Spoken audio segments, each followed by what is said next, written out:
E aí, galerinha do YouTube, tudo bom com vocês? Está no ar o Criando o Lábia 13, a terceira edição, e dessa vez vamos bater um papo com Thomas Dyer, futuro economista, se já não formado, já nem sei mais porque faz tempo que a gente não conversa.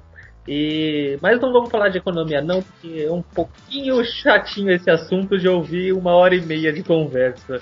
Vamos falar de esportes, a situação do Brasil em esportes como futebol, vôlei, atletismo, natação, automobilismo, a situação política desses esportes, as situações governamentais, o que temos de infraestrutura.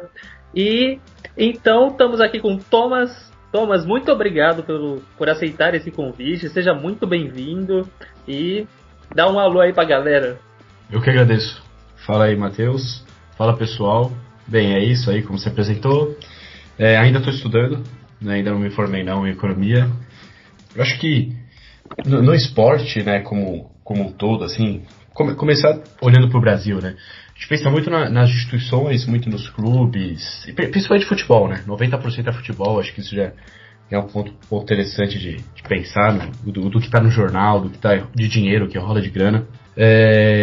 Porque o destaque no fundo é um pouco esse, né? O que cresce, o que mostra desenvolver, o que vai ter fazer o país ter um bom destaque, né, internacional, qualquer esporte que seja, é o que está rolando de grana ali, que é o que incentiva os atletas a entrarem na área e tudo mais.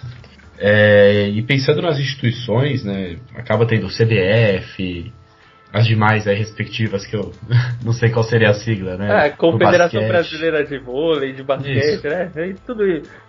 Todas as confederações possíveis. E só um dado interessante, complementando o que você disse, o Brasil, ele é um país que é construído em volta de um estádio, né? Porque eu vi um estudo há muitos anos atrás que para cada um jogador profissional de futebol no Brasil, existem 7 profissionais trabalhando em volta dele. Então você tem massagista, você tem comissão técnica, você tem médico, você tem fisioterapeuta, você tem jornalistas e toda uma porrada de gente que trabalha com transmissão. Então é muita gente envolvida nesse meio. Por isso que talvez nos apegamos demais e 90% do conteúdo esportivo no Brasil consumido é o futebol. Agora, falando das instituições, cara, você estava comentando agora, antes de iniciar a live, que a CBF, olha que ironia, é uma organização sem fins lucrativos. Cara, explica melhor um pouquinho dessa, talvez, abre aspas, hipocrisia, né? Porque a gente sabe dos rolos e dos caminhões de dinheiros que envolve essa gigante instituição que só é pentacampeão do mundo, né? E comparar um pouquinho com organizações ou instituições privadas. Como é essa diferença? Bem, quando eu falo sem fins lucrativos, não é que ela não pode lucrar, né? Deve lucrar e lucrar muito. O ponto não é o objetivo, ela não é uma empresa privada, né? Ela não tem dono, uma associação colando aqui. Ela é a entidade máxima do futebol no Brasil, né? É uma federação de esportes, né? Então, na verdade, ela é constituída pela união dos clubes, né? Dos clubes que aqui estão no Brasil, né? Dentro da Federação Brasileira. O ponto, né, que eu vejo, acho que entra um pouco em contradição com outras instituições, como a gente vê principalmente nos Estados Unidos, né? Que aí sim são empresas que têm sócios abertos. Tanto é que os times lá eles chamam de franquias, né? Porque realmente você compra um direito de participar daquele campeonato e de ter seu time, competir e também ter a sua fatia da comissão televisiva. E diferente daqui, se você vê a administração do futebol aqui na CBF, ela é bem mais livre, porque acredito eu que a CBF se preocupa muito com alguns pontos que interessam demais a quem está lá trabalhando, mas não tanto ao futebol, né?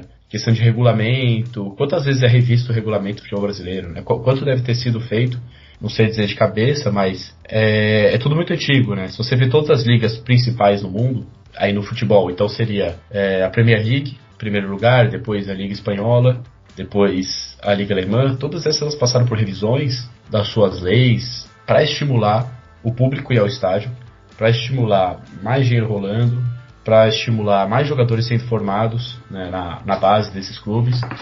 E o Brasil, por ter essa vantagem competitiva, né, como diz na economia, que quando você tem uma vantagem sobre o seu competidor, né, por alguma questão, e aqui no caso é por o futebol ser um esporte de rua no Brasil, né, onde as pessoas simplesmente aprendem sozinhas desde moleque, né, você não precisa fazer esforço, você não precisa selecionar um jogador. Você faz uma peneira, aparece 200 moleques que jogam muita bola, você pega os 10 que jogam melhor e pronto, né, e põe pra jogar já isso com 14 anos, você pega o moleque com 14, com 15, 16 anos.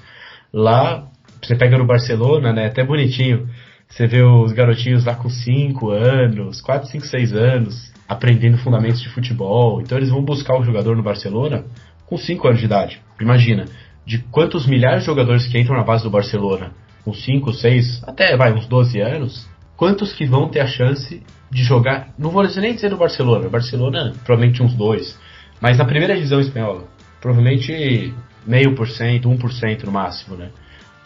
Isso não é um número só do futebol, isso é um número de qualquer esporte, também é um lado, abre aspas, né, obscuro do esporte, que a gente sempre vê a ponta do iceberg, né? A gente vê, fala de jogador, fala, puta, jogador ganha 500 mil reais, jogador ganha 400 mil reais, mas a gente tá falando dos jogadores que jogam na primeira divisão, aqui na Série A, ou Cristiano Ronaldo, que é um cara que, ele não é só um jogador, né, ele também é uma imagem, é outra questão aí também, né, ele é uma marca, né.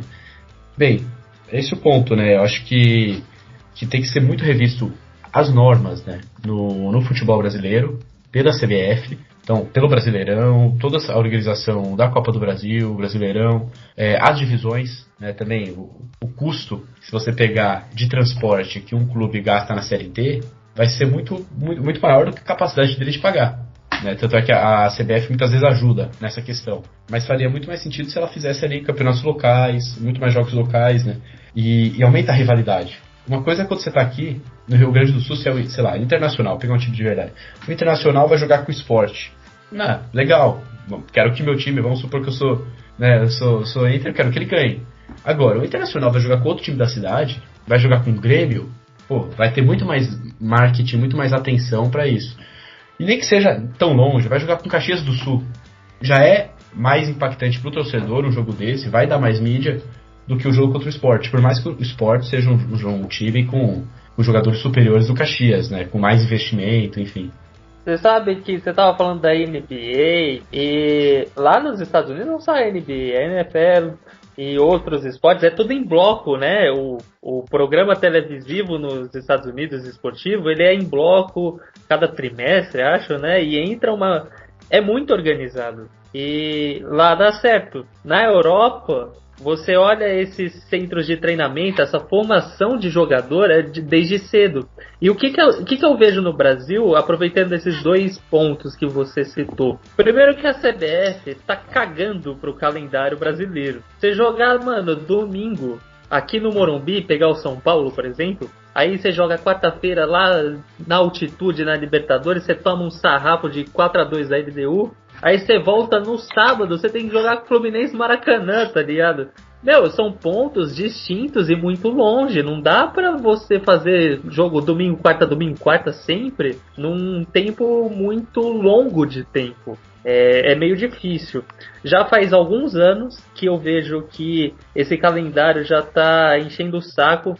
Eu tô deixando de ver programas esportivos tradicionais porque, já faz uns 6 anos que eu ligo a TV, que eu vejo os conteúdos de jornalistas esportivos com um olhar mais adulto. E sempre que eles tocam no calendário é sempre o mesmo assunto, de 6 anos pra cá. Se pá, até de uns 15 anos pra cá, que estão falando. E aí, esses dias mesmo, o Marcelo Barreto do Sport TV estava comentando sobre algumas situações do futebol brasileiro que eles estão começando a desistir de comentar. Por exemplo, jogador que tira a camisa quando faz comemoração e toma amarelo. Eu pergunto pra você, Tomias, que tá me ouvindo, né, que tá conversando comigo, e pergunto pra todo mundo que vai ouvir isso no YouTube. Alguém obedece essa regra desde que ela foi estabelecida? Ninguém obedece. Os caras tiram, não tá nem aí, leva amarela. Eu já vi gente que foi expulsa depois porque deu um carrinho bobo, aí já tinha o amarelo sem camisa e aí é expulso e o time perde. É tipo uma situação bizarra. E falando da formação, a cada ano que passa, os europeus compram os jogadores da base mais cedo. Então, se você pega nos anos 90, vou usar o Ronaldo de exemplo, que, Ronaldo é Ronaldo, o cara é fenômeno. Ele foi revelado no Cruzeiro, ele jogou a Libertadores, ele ganhou a Libertadores pelo Cruzeiro, ele fez partidas extraordinárias. Se eu não me engano, eu não lembro se foi contra o Vélez Sarsfield, mas foi contra um time argentino. Toda vez que ele pegava na bola, vinha uns 3 contra ele. E ele não desistia, chegou na última bola, mano, o cara foi lá e fez, tipo o Gabigol contra o River Plate, né? Cara, aos 89 e aos 93, e tipo, virou o jogo, virou a história de uma final, né? Então, eu vou até contar uma história engraçada sobre o calendário também, porque no ano de 2016 eu tava trabalhando com futebol de várzea, e era o único campo de várzea que eu trabalhava aqui na cidade de São Paulo que tem drenagem. Meu, é melhor, jogar naquele campo deve ser melhor que jogar no Canindé, por exemplo. Porque às vezes cai um temporal e a drenagem tipo, não deixa nenhuma poça. Tipo, parece ser profissional, é bizarro, é tipo, muito louco. Então o que acontece? Existem campeonatos profissionais da várzea, tipo a Copa Kaiser, que é tipo uma Libertadores, assim. Eu posso estar falando besteira que pode ter campeonatos melhores, mas pô, todo mundo que eu vi que jogou a Copa Kaiser lá, os caras jogam com sangue nos olhos. E a torcida organizada, meu. Chegava, meu, ônibus fretado, os caras com bandeirão, parecendo bateria de escola de samba. Era um bagulho, tipo, falar, que é isso? A Gaviões da Fiel, os caras vieram jogar aqui, que é isso? Então o futebol, ele mexe com a emoção de uma maneira que a gente não pode olhar, uma entidade como a CBF, que administra os campeonatos, não pode olhar com desdém para os campeonatos, sabe?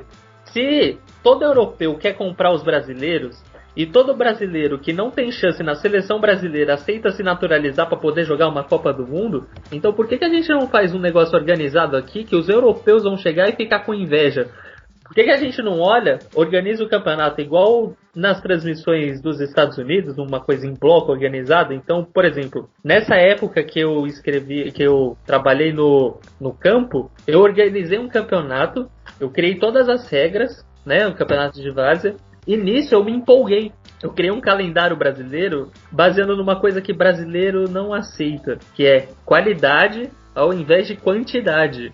O que adianta você jogar 80 jogos no ano e, tipo, dos 80, 75 for jogo horrível, jogo de 0-0, 1-0, aí sai gol contra, aí ninguém sabe dominar a bola, aí fica um cabeceia pro meio campo, o outro cabeceia, aí vai cabeceando, igual aquele lance do Corinthians que ficaram 20 segundos os caras cabeceando e não dava em nada, né? E a minha ideia era o seguinte: campeonato estadual perdeu o prestígio que tinha nos anos 60 e 70.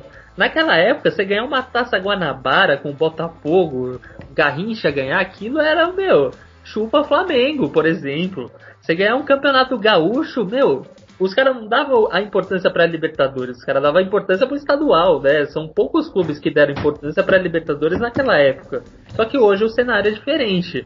Então você disponibilizar 14 semanas de calendário só para estadual é um absurdo, é um grande absurdo. Então, para equilibrar time pequeno com time grande, a minha ideia era fazer campeonatos regionais. Então, Campeonato do Sul, Campeonato do Sudeste, exclui os grandes da Série A e faz um campeonato de 6 meses. Pronto, você tem ali times regionais competitivos. Beleza, é um ponto. Copa do Brasil. Tem muitos times. Estima-se que tenha pelo menos uns 400 clubes profissionais no Brasil. E a única chance desses times se mostrarem alguma coisa assim pra TV ou pra jogar contra um grande é pela Copa do Brasil. Teve um jogo, acho que em 2011, que foi Pirambu e Corinthians, e o jogo foi 1-1. Teve um contra o Atlético Mineiro, que agora fugiu o nome do time, que o goleiro tava jogando de boné, parecendo o Akabayashi do Super Campeões, e os caras eliminou o Atlético. Os caras ganhou R$1 milhão e vai ser construído um CT com esse dinheiro. Fala, ganhamos do Atlético, vamos construir um CT melhor. É uma visibilidade muito louca. Então o que eu penso? Em mudar esse campeonato pra melhor. Então, esquece essas regalias de que quem tá na Libertadores vai pras oitavas. Então, já que tem 400 times, pega um mata-mata de 256 clubes, por exemplo. Todas as divisões, 100 divisões, campeonato inferior, sorteio aleatório, jogo único e sempre o mandante é o time pior. Se você fizer isso, 256, avança 128, depois avança 74, depois avança 32, depois avança 16, 8, 4, 2, final. Cara, parece absurdo falar, nossa, 256 ter 6 clubes no mesmo campeonato, mas quem chegar na final vai jogar 7 jogos. Então você já tem um encurtamento absurdo no calendário da Copa do Brasil. Eu vou pegar o Campeonato Paulista como exemplo. Faz que nem Copa do Mundo, cara. Pega 4 grupos de 4 clubes cada, né? Ou aumenta. Jogo único, os 2 passam, oitavas de final, tudo jogo único. Se você fizer isso, você vai encurtar de 14 semanas para 7 e vai ficar muito mais competitivo, porque é matar ou matar. Então, o ponto, eu acho que é a questão... Propostas tem, por exemplo, propostas para a Série C, para a Série D, eu já vi várias democratizando mais essa questão. Por exemplo, então, você quebrando em 2 grupos, né? Por exemplo, você pega para a Série C, quebra ali um grupo norte, um grupo sul, coisas desse tipo. Para a Série D você quebra mais ainda, como é, por exemplo, os Estados Unidos, né? Então você pega ali, pensa um pouco como força também, né? Para dar mais competitividade. Então, por exemplo, pega Pernambuco, Paraíba, Sergipe, Bahia, por exemplo, faz um grupo. Você pega Rio Grande do Norte, Ceará, Maranhão, Pará, faz outro grupo. E aí, o custo de transporte vai ser menor, porque esses times viajam de ônibus, não viajam de avião, né, como os times da Série A. Aumenta a rivalidade, é aquela coisa. Depois de tanto tempo, sei lá, depois de 2 meses, 20 jogos, ou não, 20 jogos para 2 meses são muitos jogos, né, mas, enfim, depois vai de 15 jogos. A metade de cima da tabela se junta, então, com o dos outros lados, né. E quem tá abaixo vai jogar campeonatos secundários ali, então vai ter, sei lá, um mata-mata entre eles, pensar propostas assim, que engajem a torcida, né? Acho que o ponto, e aí a principal dificuldade, é convencer os próprios clubes que estão hoje numa situação confortável a quererem isso, né? Porque com as leis que tem hoje, me parece, pensando no lado econômico, tá? Com uma visão econômica, que é monopólio acima de monopólio. Então, por exemplo, a CBF é um monopólio. Ela não tem um concorrente para estabelecer os campeonatos no Brasil. Não existe. A partir disso, ela se divulga através da televisão. Os campeonatos são divulgados através da televisão. Dentro da televisão, tem outro monopólio, que é a Globo. A Globo é um monopólio dentro dos canais abertos. Que a Globo... o faturamento da Globo é aproximadamente 10 bilhões de reais. Isso eu... trabalhava em banco, né, e aí uma vez eu olhei esses valores. 10 bilhões de reais é o faturamento anual. Isso era 2015 ainda, quando eu vi esses valores, tá? Pô, deve ter crescido. O SBT, que era o segundo maior canal de televisão aberto do Brasil, o faturamento dele anual é em 1 bilhão, ou seja, ele tem um faturamento 10 vezes menor do que... 10%, né, do que o faturamento da Globo. Então ela tem uma força muito maior para negociar qualquer tipo de contrato, tanto é que o SBT só pegou a Libertadores pra Globo quis, né? Verdade, seja dita, né? E aí, só pra finalizar o raciocínio, então, é monopólio em cima de monopólio. E quem tem a maior força acaba pondo as cegas, que no caso aqui é Flamengo, é Corinthians, os outros times também são muito favorecidos, né? São Paulo também, Palmeiras também, Internacional, Grêmio. Então esses principais times que têm os maiores contratos de televisão, que a televisão representa uma boa, né, da renda deles, não é que por exemplo, o Curitiba. O Curitiba é um time considerável aí, não vou dizer que é um time grande, porque senão você tá banalizando o que é time grande, né? Mas é um time muito relevante aí no cenário nacional. A televisão não representa quase nada para eles. Teve aquela polêmica quando eles começaram a transmitir os jogos online, porque a proposta era 1 milhão por ano de pagamento, enquanto o Flamengo, se eu não me engano, a última negociação foi mais de 70 milhões. Né? Então isso já cria uma desigualdade gigantesca nos times, e aí acho que isso é legal fazer um comparativo com as ligas americanas, né? Onde a renda é dividida igualmente entre os clubes, nos contratos nacionais, nos contratos regionais, que lá, assim como aqui, né, tem televisões regionais, televisões nacionais. No regional, você não tem tanta competitividade. Tirando os lugares como Nova York ou Los Angeles, que tem mais de um clube por local, né? Houston, por exemplo. Aí depende do esporte que você está pensando, né? Você está pensando de beisebol, futebol americano. Mas o nacional, que é o grosso mesmo, que é o grana forte, é dividido igualmente. Então isso já equaliza os times. Aí fora aqueles esquemas que eles têm, que é o esquema de draft, tudo, mas que funciona para os esportes deles. No futebol, eles mesmos tentaram colocar lá para MLS, né? Que é a liga deles, e também não deu tanto certo. Futebol tem que seguir dessa forma, mas só as questões de direito televisivo já democratiza muito. Enfim, então, acho que... Qual que é a minha visão, tá? Fazer um bom resumo aqui. Como solucionar o problema, que é nítido, todo mundo fala, se liga num canal esportivo, ESPN, Fox Sports, Band... todos esses programas que rolam, né, Sport TV, todo mundo fala, o futebol hoje é pior que antigamente. ele virou muito comercial. Você chegar e falar que o Neymar vale mais de R$1 bilhão, pô, até 10 anos atrás, quando ele era do Santos, ninguém pensava que ele valeria R$1 bilhão, né? Só um exemplo. E falando do que você comentou, só um pouquinho, voltando para trás do assunto. Sim. A Série D, ela é assim, regional. A fase de grupo, ela é muito mais, quase que estadual, assim, tipo, eles procuram as mínimas distâncias possíveis para formar grupos, e o mata-mata teve uma final que foi Brasil de Pelotas e Cuiabá. E os caras foi de ônibus, foi puta longe, tá ligado? Sim. Mas é final. E foi uma das melhores finais, assim, de... Nem parecia, tipo, você olhar e falar isso é Série D, você fica, tipo, abismado. Foi um jogaço na Arena Pantanal. E em relação à qualidade dos orçamentos, o que você falou do Coritiba ganhar 1 milhão e do Flamengo ganhar 70 milhões, você tá dizendo isso só pra complementar também? Isso aí é só o valor do campeonato estadual. Então, você tá falando que o Coritiba para passar no Campeonato Paranaense na Globo, ele ganha 1 milhão. O Flamengo para jogar Taça Guanabara, Taça Rio e a final do Carioca, ganha 70 milhões. E, tipo, com todo respeito aos times do Rio de Janeiro. Mas me fala, mano, um time que é páreo ao Flamengo. Nem o Fluminense, o Botafogo e o Vasco hoje em dia estão no mesmo nível, né? Então Sim. Quem dirá Boa Vista, Madureira, Bangu, chega a ser meio triste, né? Falar, cara, vocês ganham 70 milhões. Tudo bem, que o jogo do Curitiba não vai passar no Norte e Nordeste, no Centro-Oeste. E o jogo do Flamengo vai. O jogo do Flamengo talvez passe até no Paraguai e a gente não sabe, porque Flamengo é Flamengo, com todo respeito. Então, infelizmente, Flamengo e Corinthians, eles dominam. Eles podem, com certeza, numa possível reunião com a Globo sobre direitos de transmissão e cortes de orçamento, eles podem chegar e ter uma voz tão grande a ponto de vetar alguma possível lei ou uma possível equalização, né? De tão surreal que é. Eu acho que é uma questão de que... E aí, isso que acho que entra a revolta, né? Porque esses comentaristas de televisão são sempre ex-jogadores, é um bando de velho. Então eles lembram muito bem como era antes, né? Eles não falam por falar, não é pela aquela nostalgia que é natural, acho que do nosso pensamento humano, de achar que antigamente era tudo melhor, né? Antigamente a música era melhor, antigamente os carros eram melhores, antigamente a cidade era melhor, era mais segura, as pessoas eram mais educadas, toda aquela questão, porque a gente lembra das coisas boas. Eu falo assim, puta, pensa numa música dos anos 80, você não vai pensar numa música horrível, você vai pensar numa música que você gostava pra caralho, né? Que você fala, puta, nossa... tudo bem, você não é dos anos 80, mas mesmo assim, né? Você pensar, puta, pensa numa referência. Você vai pensar numa banda, né? Que fez muito sucesso, e não no lixo.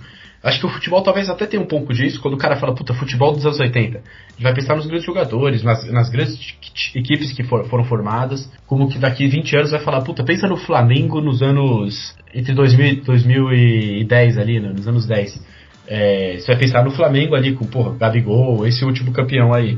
Mas, acho que não é um delírio coletivo da nostalgia. Realmente caiu. Por que caiu? Porque é o que você falou, cada vez mais cedo os garotos estão indo pra lá. Então o cara nem consegue demonstrar o futebol dele aqui, né? Você ainda pegava, por exemplo, o Neymar, ia lá, ganhava uma Libertadores pro clube. O Lucas Moura ia lá, ajudava, né? Não vou dizer que ganhava sozinho, mas ganhou ali a Sul-Americana pro São Paulo, né? Sem esses jogadores não dava. E aí o cara vai com 20 e poucos anos. Agora nem isso, porque o cara começa a jogar bem com 15, 16, já sai, né? É foda. Então, eu acho que qual que é o problema, tá? O problema e a solução, na minha visão, é o dinheiro. Tem que pensar no dinheiro, tem que pensar em formar dinheiro e democratizar o dinheiro no esporte, né? No futebol, isso vale pra todos os esportes, mas no futebol é mais marcante, porque o futebol tá numa pressão, acho que inflacionária, né? Gigantesca. Cada vez assim, por exemplo, eu lembro, a Juventus tinha comprado o Higuaín por 90 milhões de euros, né? O Higuaín. Imagina 10 anos atrás, sei lá, pensar num cara equivalente ao Higuaín aí, pensar num centroavante de referência.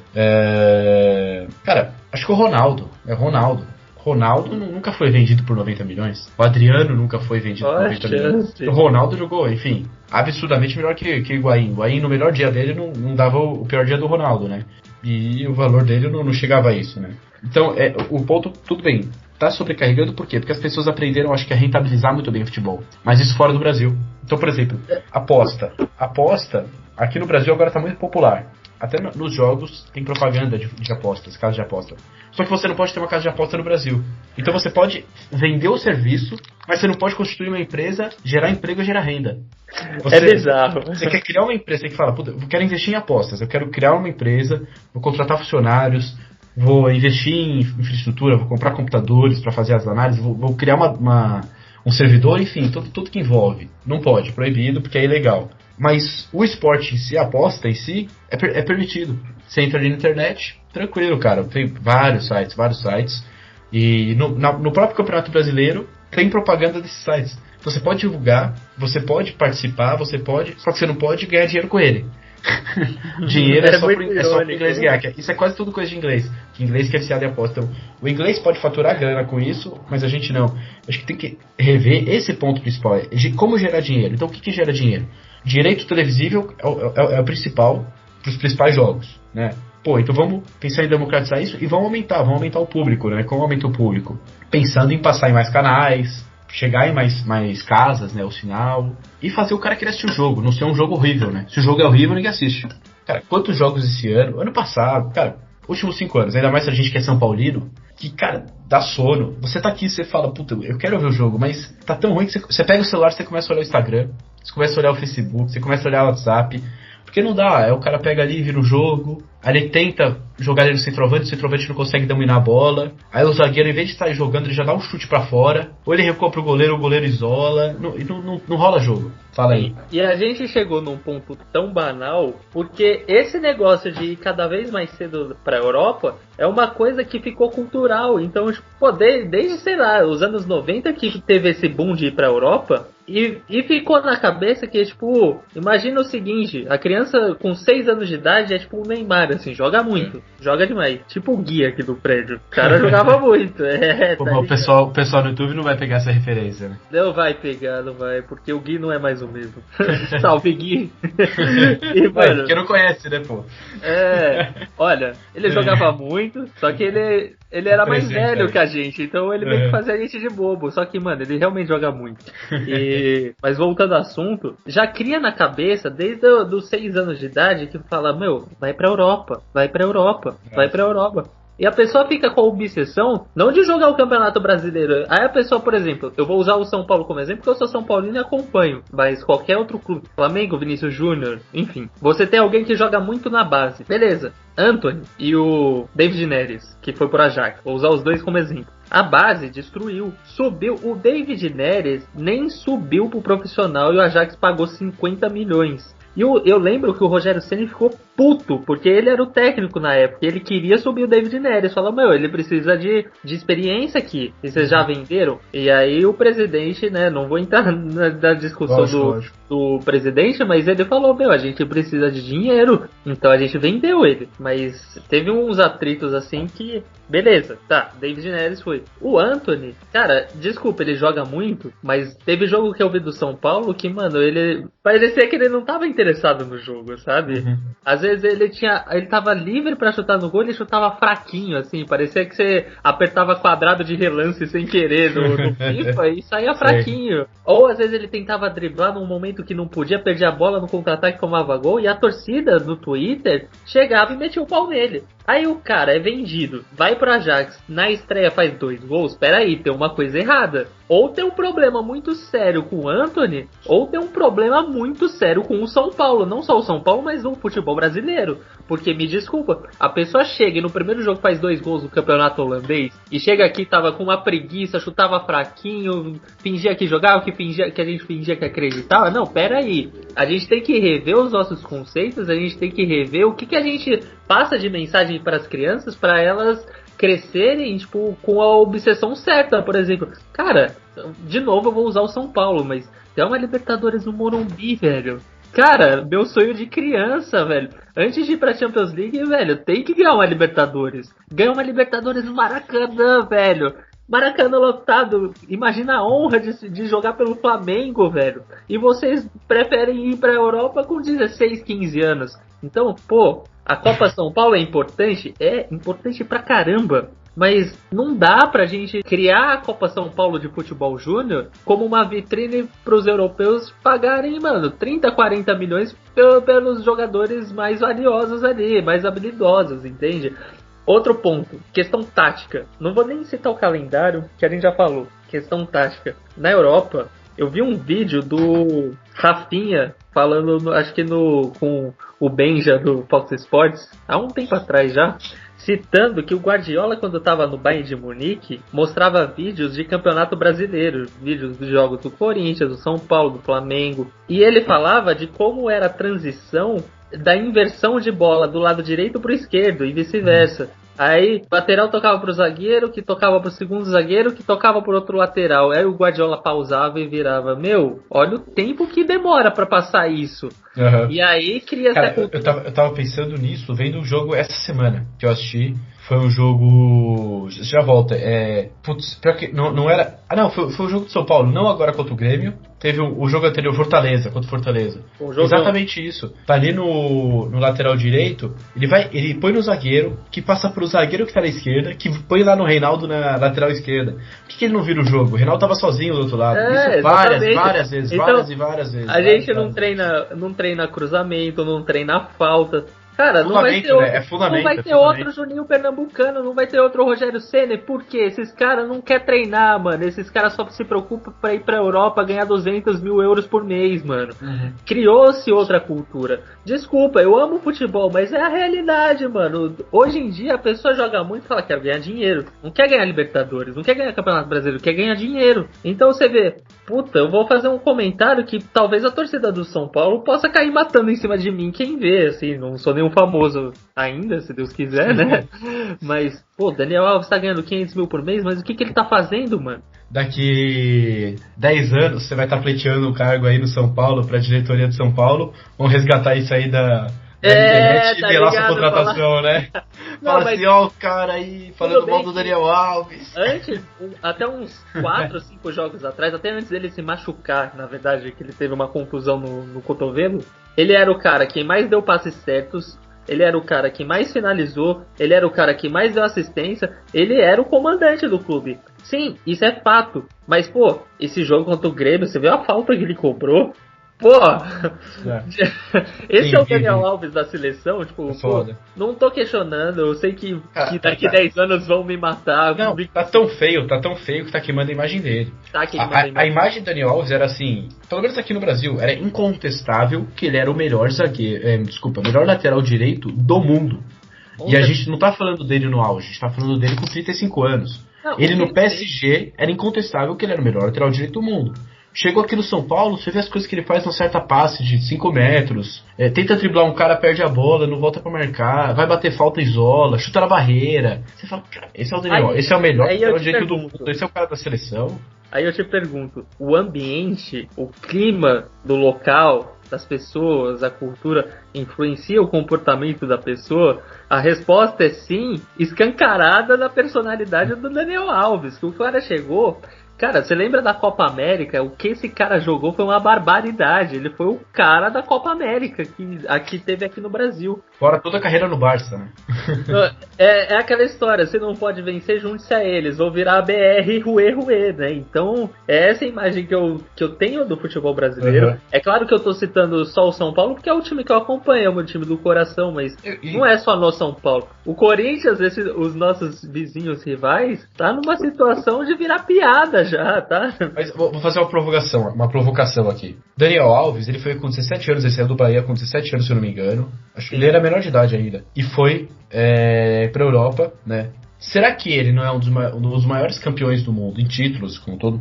Por essa condição, por ter saído muito jovem? Não é que nem o Neymar. O Neymar já saiu, acho que com 19, né? Então isso que eu quero dizer, assim, ele saiu ainda mais cedo. Porque o que eu acho que é o interesse do clube em trazer o cara muito moleque pra lá, é porque você forma ele, você tem autonomia pra formar ele taticamente, fisicamente, que os moleques vão tudo lá magrinho, depois de 2 anos o cara parece um lutador de boxe. Ronaldo no Ajax, PSV, né? É outro treinamento, é outra alimentação. Então, taticamente, no futebol europeu, o futebol com passes mais longos, o futebol mais rápido, mais ofensivo, né? Isso, lógico, tem ligas, né? A Liga Italiana não é tão ofensiva assim, mas no geral é um futebol mais físico, mas você também forma o jogador mentalmente. Porque, cara, você vê na Europa um jogador ser tão mimado quanto é no Brasil? Raramente. Tem o caso do Bale agora, que ficou marcado, né? Cara extremamente mimado, decidiu que não quer jogar, porque tem 30 milhões de euros pra receber e acabou. E foi jogar. Mas é exceção. Você pega no Brasil, cara, de cabeça aqui vai me quebrar, né? Mas pegar uma lista de todos os times brasileiros, dos jogadores, eu vou saber citar pelo menos uns 3 de cada time que são jogadores mimados. Jogador que ganha pra caralho, ganha mais de pelo menos 300 mil reais por mês, e que não corre no campo, que não treina direito, que tá fora de forma. E ainda se acha no direito de estar certo quando é cobrado pela mídia, né? O caso do Neymar, né, que a gente eu vou dar um exemplo. Neymar e Dorival Júnior. Sim, que foi o Dorival deu uma dura no Neymar, o Neymar não gostou, no dia seguinte o Dorival foi demitido do Santos. Então, peraí, eu sei que, mano, é o Neymar, e o Neymar é o cara, mano. O Neymar foi o jogador mais espetacular que eu já vi jogar o Campeonato Brasileiro, mano. Cara, o que ele fez contra o Inter, o que ele fez contra aquela na Copa do Brasil foi 10-0 o jogo contra o Naiviraense. Meu, coisas de Neymar, meu. Não é qualquer jogador que faz isso, beleza. Mas eu lembro de um comentário, era o técnico do Atlético Goianiense de 2010, que eu não lembro se foi o Ney Franco ou o Ederson Moreira, mas foi alguém que não é tão grande assim, mas é famoso no futebol. Que ele chegou e perguntaram sobre o Neymar e eles falaram, estamos criando um monstro. E é verdade. Cara, quando o Neymar foi pro Barça, ele era a pessoa mais falada no jornal. Do mundo, né? Mais que o presidente. Ele aparecia mais na mídia. Não, eu digo brasileiro. Não sei do mundo, não sei. Mas brasileiro.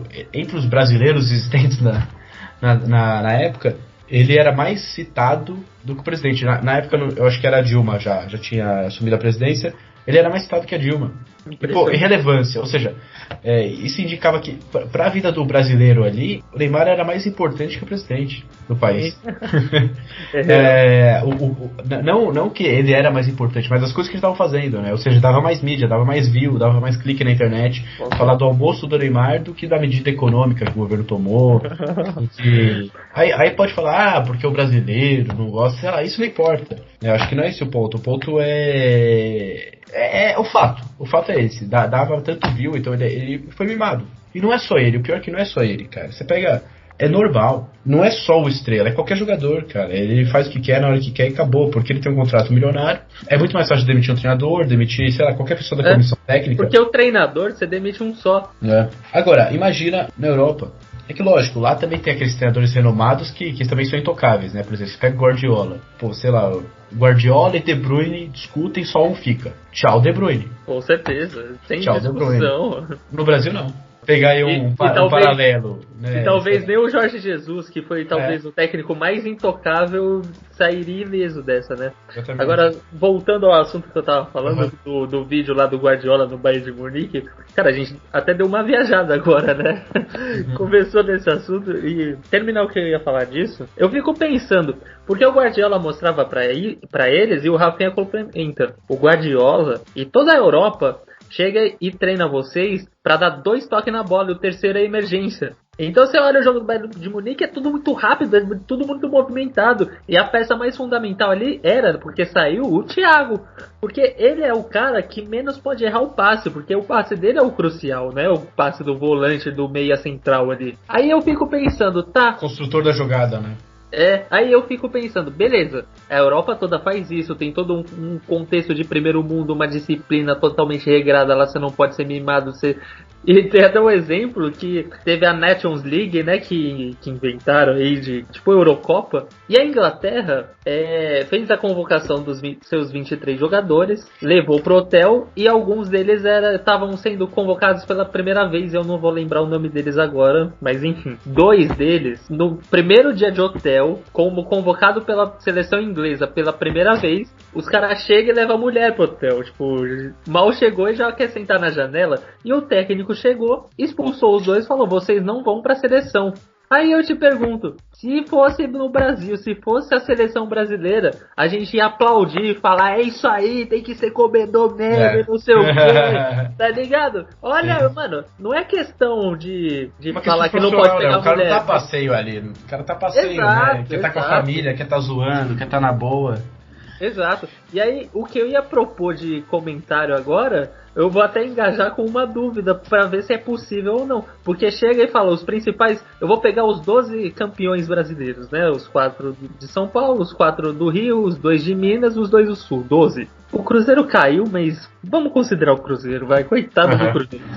Pega esses clubes e eles chegam pros jogadores agora. A gente vai ter método europeu. Só 2 toques. Posse de bola, tático, vamos levar a sério. Mas não funciona, né? Porque que autonomia você vai ter pra impor uma coisa assim no clube, né? O clube também tem que ter autonomia de definir o futebol dele e tudo mais, né? Qual que é o ponto? Tem que mostrar que isso ganha.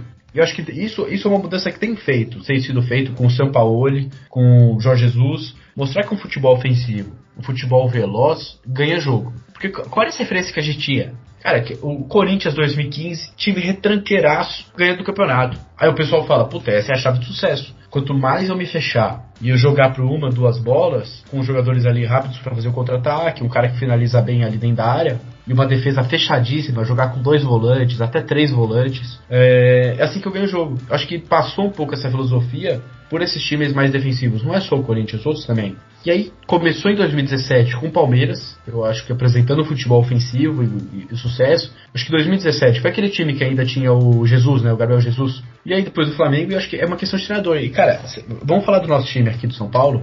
Pega os treinadores que mandaram bem nos últimos anos, que fizeram um futebol acima da média. Todos eles eram estrangeiros. Osório, Diego Aguirre, que eu acho que foi muito injustiçado o Aguirre. Tudo bem, o Aguirre era retranqueiro, mas era um time horrível. O time do Aguirre era horrível. Mas só não era pior que o time do Rogério, né? Que o time do Rogério que ele tinha lá era o Aguirre, ele fez uma coisa que a gente não tinha desde 2012, que é sonhar com um título. Cara, não era pro São Paulo ser líder do Brasileirão depois da Copa do Mundo. E aí, e é até curioso, porque na época eu escrevia pro Alternativa Nerd sobre animes e mangás. E teve uma quarta-feira que ia ter Flamengo e São Paulo no Maracanã, e eu fiz uma brincadeira que eu peguei imagens do mangá dos Super Campeões lá dos anos 80, que era realmente o Tsubasa com a camisa do São Paulo, de verdade, o Carlos Santana usando a camisa do Flamengo, aí citava, o jogo é no Maracanã para 200 mil pessoas, e os japoneses consideram Flamengo e São Paulo o maior clássico do Brasil, não é nem questão de regionalidade, é questão de que o São Paulo foi lá no Japão 2 vezes e comeu o cu de europeu. Sim. E os caras é apaixonado pelo São Paulo. E aí pega o Flamengo, time de massa, o time do Cristo, velho. Tipo, Flamengo é Flamengo, já dizia o Ronaldinho. Então, tipo, eles pegam isso como, tipo, clássico, coisa que, tipo, a gente aqui no Brasil não enxerga muito, né? Mas clássico é clássico. E aí eu fiz essa brincadeira. Na época o Guerreiro tava na sua polêmica de ser suspenso, mas jogou a Copa. E tinha o Everton, que na época chegou no São Paulo e tava, mano, era gol atrás de gol. E inclusive foi ele que fez o gol da vitória naquele dia. E eu fiz uma brincadeira.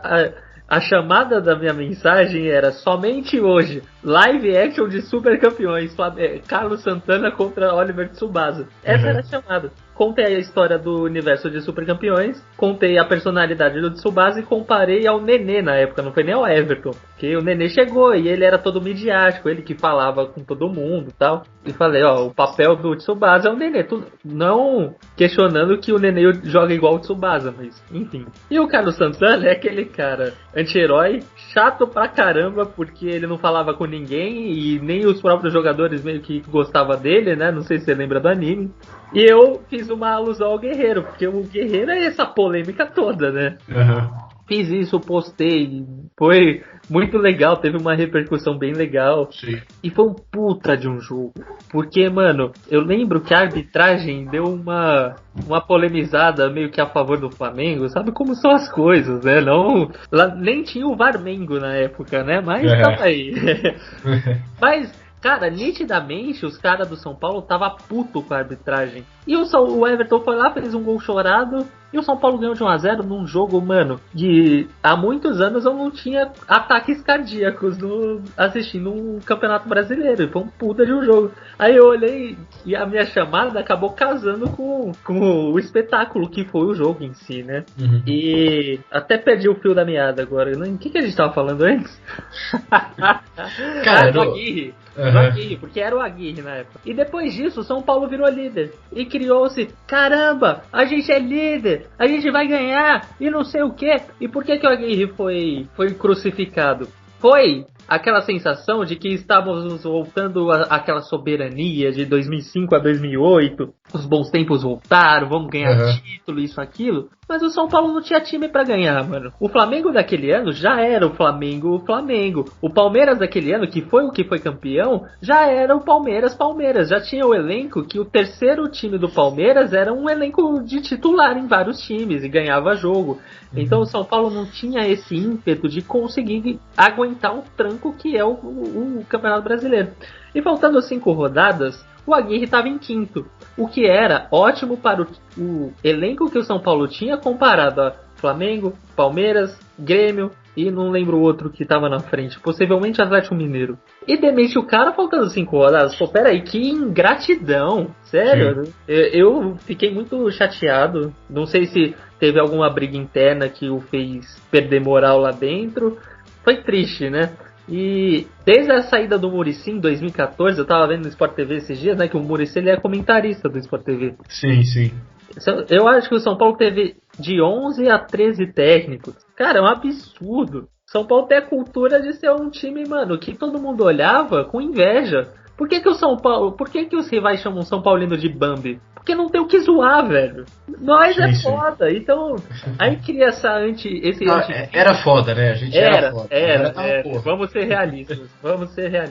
Mas tem uma coisa muito positiva desse ano. Ganhamos, quer dizer, não ganhamos todos, mas estamos invictos em clássicos. Eu não sei qual foi a última vez que isso aconteceu. E ganhar do Palmeiras lá, de 2-0, com aquele gol que não foi só gol do Vitor Bueno, foi gol de equipe. Saiu do Volpi, teve passe. Eu não sei se os 11 jogadores tocaram na bola antes desse gol, mas parecia a Bayern de Munique. Agora, o São Paulo ele não tem a consistência e não tem tempo para treinar por conta do calendário para ficar igual o Bayern de Munique. Sim. Mas sabe o que me parece, cara? Parece que o Campeonato Brasileiro passa uma impressão de que é o ditado, né? Em terra de cego, quem tem um olho é rei. Porque quando o time tá bem, você liga os canais esportivos, só se fala daquele time, né? Então agora deixou de ser Flamengo, porque Flamengo deu uma caída, mas ano passado era só Flamengo em tudo. Todo o programa era 50 minutos de Flamengo, 10 minutos pro resto. Eu não acho que seja errado, porque é o que tava dando visualização. Mas qual que é o ponto, acho que na minha visão? O futebol é tão mal administrado, e eu acho que é um ponto que vale a pena tocar, uma ferida aí, que é a administração dos clubes, né? E aí você fazer um comparativo com os clubes tanto da Europa, quanto até mesmo dos Estados Unidos, né? Que o futebol lá é horrível porque americano não gosta de futebol e não tem passe, ninguém joga bola lá. Lá, futebol, culturalmente, é o esporte feminino, né? O soccer, né? Pra eles é um esporte feminino, não é um esporte masculino. A influência latina que traz, né? Mas se pegar, então, os Estados Unidos, pegar a Europa, cara, pega Rússia, tudo, os clubes têm dono, né? E os mesmos que não têm dono apresentam uma administração um pouco melhor, mais responsável, né? Eu acho que essa questão daqui, que pega muito o futebol brasileiro, que faz ele não evoluir, é a administração incompetente e corrupta, né? Muito corrupta. Eu diria pra você, o Romário virou deputado, né, há muitos anos. E alguns anos atrás ele teve uma proposta que foi levado pra Câmara pra votação, que é o seguinte: o presidente do clube que deixar o cargo com dívida vai arcar a dívida do próprio bolso. Cara, ele foi crucificado. E por que você acha que foi crucificado? Eu não vou perder meu tempo justificando aqui pra vocês, porque vocês sabem por quê, né? Eu não vou nem citar nomes, eu não vou citar clube, eu não vou citar exemplos, vocês sabem, não precisa citar exemplo. Então, assim, a partir do momento que a gente propõe uma solução, mano, muito pra frente, e a gente é barrado, a gente é acorrentado, a gente é calado, então peraí, por que a gente tá defendendo isso, né? Eu acho que assim, essa lei aí deve ter certos contrapontos para você pensar se ela realmente será bem praticada dessa forma, né? Dívida talvez, mas permitir, né, que se forme, na verdade é permitido já, né? Por exemplo, o Figueirense deu toda aquela polêmica, né? Quando ele se tornou uma SA, né? Tem o Red Bull aí também, que é um time que mostra que tem uma administração como empresa, né? Administrado como uma empresa. Curiosidade do Red Bull Bragantino é que foi o único clube na pandemia da Série A que não teve nenhum corte de nada, de salário, de orçamento, de demissão, então... Assim, o time tá mal, o time tá na zona de rebaixamento, beleza. Mas esse é o ponto. Mas ele tem uma evolução do futebol constante. Você pega os times brasileiros, eles se dividem, jogam umas 3, 4 temporadas bem, aí quebra, demite tudo que tem que demitir. A maioria são rebaixados. Rara exceção aí de alguns clubes que tem muita grana rolando, que é o caso do São Paulo também. O São Paulo não é rebaixado porque é muito dinheiro, né? E aí eles conseguem se salvar e é uma base forte, que sempre, igual tá agora, põe a molecada aí que os caras ganham o jogo. E é o que tá acontecendo. A molecada tá ganhando jogos pro São Paulo, como sempre foi, na maioria dos clubes do Brasil. Enfim, eu acho que é esse o ponto, né? E assim, voltando pro que eu falei no começo, né, da conversa, o problema é o dinheiro. Eu acho que tem que se pensar em como fazer o dinheiro ficar aqui no Brasil e como o dinheiro vir. Uma outra coisa também que eu acho que é pouco discutido, que é trazer os jogadores de outras ligas pra cá. Parece antiético porque assim, que eu vou falar agora, né? Mas é de certa forma predar os jogadores da Colômbia, predar os jogadores da Argentina, predar o Paraguai. Porque é mais ou menos o que a Europa faz aqui, né? E traz o cara com 18 anos, que nem agora o Atlético Mineiro ousou fazer. Trouxe o moleque com acho que 21 ou 22 anos, o argentino, que joga muito do Racing. Trouxe o cara lá, o cara é meio atacante. Eu vi vários highlights dele, né? Os principais lances. Parece que joga muita bola. Ele é rápido, é habilidoso. Não sei, vamos ver. Pagou caro. Mas é isso. A gente apanha pra Europa, mas a gente tem aqui como também buscar. Qual o problema? A regulamentação. No Brasil você só pode ter 5 estrangeiros no seu clube. Você não pode ter mais que isso. E você pega o futebol europeu. Por que o futebol europeu é bom? Cara, quantos jogadores do país respectivo jogam no clube? Pega o PSG. Principalmente na Inglaterra. Todos eles são franceses, né? A maioria é nacionalizado, não é francês. Olha o time do Liverpool. Exatamente. Fala um inglês do Liverpool. Deve ter ali um zagueiro, um goleiro, que a Inglaterra ainda forma os goleiros, né? Mas atacante ali, cara. É por isso que a Inglaterra na Copa do Mundo não vai pra frente, porque é difícil. Mas acho que a gente já falou bastante. Fala um pouquinho de Copa do Mundo, rapidinho. Vamos trocar de assunto. Só pra fechar, vamos fechar então. Vamos fechar, vai. Meu raciocínio aqui, né? Meu raciocínio é o quê? Cara, tem que pensar em como o dinheiro fica aqui no Brasil. Como pode fazer isso? Tornando o evento do Campeonato Brasileiro, todos os outros campeonatos de futebol e os outros esportes melhores. E o que você pode fazer? Trazer mais pessoa para o estádio, porque isso dá mais dinheiro de bilheteria, aumentar o preço do ingresso, dá mais dinheiro de bilheteria. Então, quais são as medidas para isso acontecer? Menos violência no futebol e ser um evento, né? Você pega um esporte nos Estados Unidos, qualquer esporte, você vai ver o jogo, né? Eu nunca fui, mas vejo na internet, não é só a partida, é um puto evento. É um show à parte. Entra cara dançando, aí os caras chamam uma pessoa da plateia, no caso do basquete, por exemplo, e fala assim, puta, joga aí no meio de campo. Se você acertar, você ganha um carro zero. Você ganha um carro zero. Aí o cara acerta, os caras jogam fogo. Faz som, põe música. O cara comemora, o cara tira a camiseta. Porra, os caras vêm com o extintor, joga no cara. É uma zoeira. E é legal. Show americano. Você faz isso aqui no Brasil. Líder, exatamente. Arena Corinthians, lotadão, mano. Aí você vai pegar o cameraman vai pegar alguém aleatório e tal, mano, do nada o cara, tipo, tá acendendo um beckzão, tá ligado? Aqui é outra realidade, tá ligado? Mas, pô... Aí você vai na arena do Grêmio, a mina chamando ele de macaco, tá ligado? Pô, isso é foda. difícil. Isso é foda. Então, isso também, a intolerância com o racismo nos Estados Unidos é maior, né? Com certeza. Aqui o pessoal passa pano por quê? Porque o pessoal ali na diretoria dos clubes é racista. Muita gente. O pessoal da CBF é racista. Quantos negros tem na CBF? Quantos negros trabalham na CBF?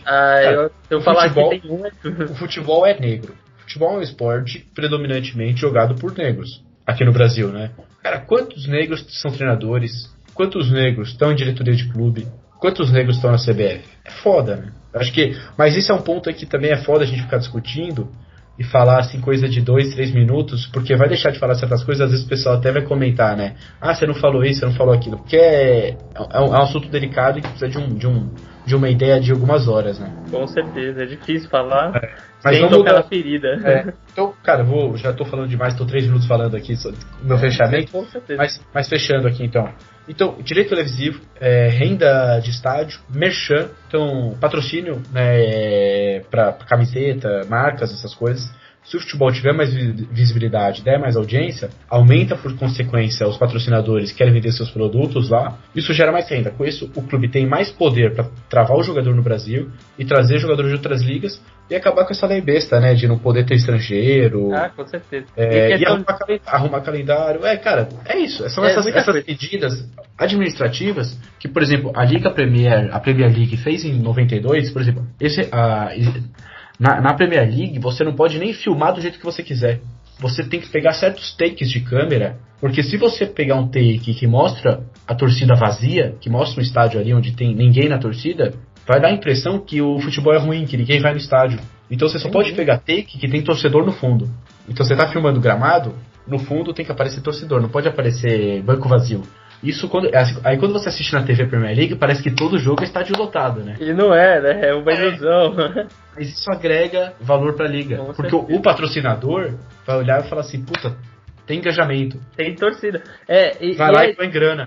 Esse ponto financeiro, ele é meio difícil no Brasil, porque eu não lembro aonde eu vi, mas foi alguém de jornalista, assim, renomado que disse: se você pegar as 40 empresas mais ricas do Brasil, nenhuma patrocina times de futebol. Então, tipo, é a má qualidade, é a má gestão. Você olha, por que eu vou patrocinar o Botafogo se os caras têm 1 bilhão em dívida? Por que eu vou patrocinar o Cruzeiro se os caras vão cair pra Série C? Por que eu vou patrocinar o Corinthians se o Corinthians não tá conseguindo pagar estádio, não tá conseguindo manter elenco, não tá conseguindo fazer o Luan ter psicológico pra jogar? Então, é muito difícil, né? Sim. É muito difícil.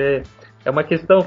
São vários pequenos aspectos que precisam ser conceptados para a engrenagem poder rodar redondinha. Mas não é nem só o retorno financeiro, é também, acho que a questão da imagem, né? E é isso que eu falei. Por exemplo, você pega então os jogadores, vou dar um exemplo que eu acompanho bastante, né? Que é a Liga Americana, é outro comprometimento. Você pega o LeBron James aqui, que nem eu colei aqui, segundo a ESPN, o LeBron James, que é o jogador, é o segundo mais bem pago, ele não é mais bem pago em salário, mais bem pago é o Stephen Curry. Mas depois vem o LeBron James com 35,7 milhões de dólares por temporada, tá? Que é da ESPN, notícia, né? Cara, ele já tem aí na conta dele mais de 300 milhões, com certeza, né? Porque ele já ganha bem há muito tempo, desde que ele entrou na NBA, o primeiro contrato que ele já fez já é com de dezenas de milhões por temporada. Fora o que ele tem de patrocínio, né, que ele ganha mais ou menos 50 milhões de dólares só de patrocinadores, Nike, todas as marcas, e o cara continua dando raça no campo.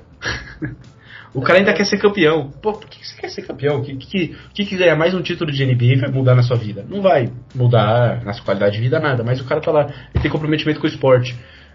E se um cara fizer uma atitude antiesportiva na NFL, na Liga de Beisebol também, né, acho que é MLB, né, na NBA, a torcida cai de pau no cara.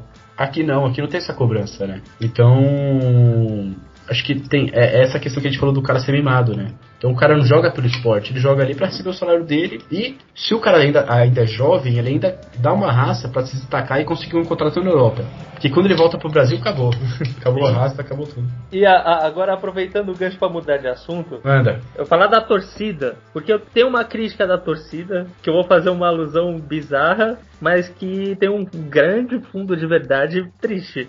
O futebol, ele tá virando um fanatismo. Parece um fanatismo religioso. Aí você olha, o centro de treinamento do Figueirense foi invadido, o cara apontou arma pra comissão técnica e jogadores. Você olha, a torcida do Corinthians tá fazendo...